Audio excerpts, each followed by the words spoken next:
Here's a mystery for the Goulet Q&A to contemplate.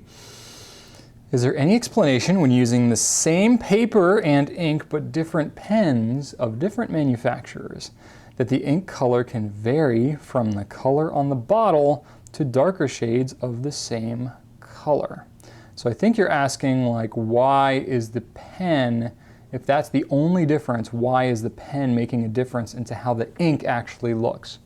Okay, so you've basically got two different things that could be happening, but it all comes down to ink volume, the flow, how much ink is being put on the page.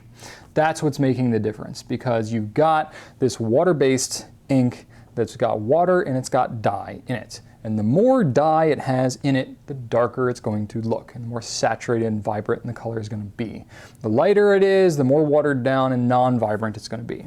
So if you're putting down, like keeping on that same concept, it's all about the dye, right?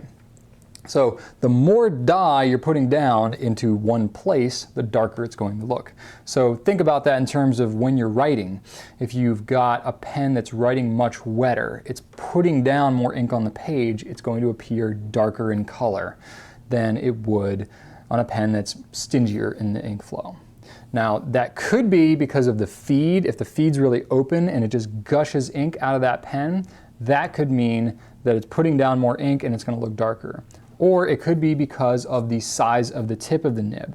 So if you're using an extra fine and it's drawing this teeny little line, it's not going to look necessarily as dark as if you have this big fat broad nib and it's just putting out a wide swath of ink on the page.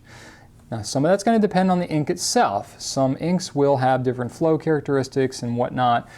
Some inks will be more saturated than others and may have the tendency to shade or change colors, shift colors more so than others. Some, like I'm thinking about like Noodler's Black, that really doesn't shade much at all. If you use that in an extra fine or use that in a paintbrush, it's not going to look much different because black is black is black in that ink. Whereas if you're using something like Noodler's Apache Sunset, really light, it can look almost like a light yellow, and really dark, it can be like this deep red or orange. And that changes quite a bit based on how much ink is on the page. But that is essentially what's happening. It's all about the flow and the volume of ink that's being put down.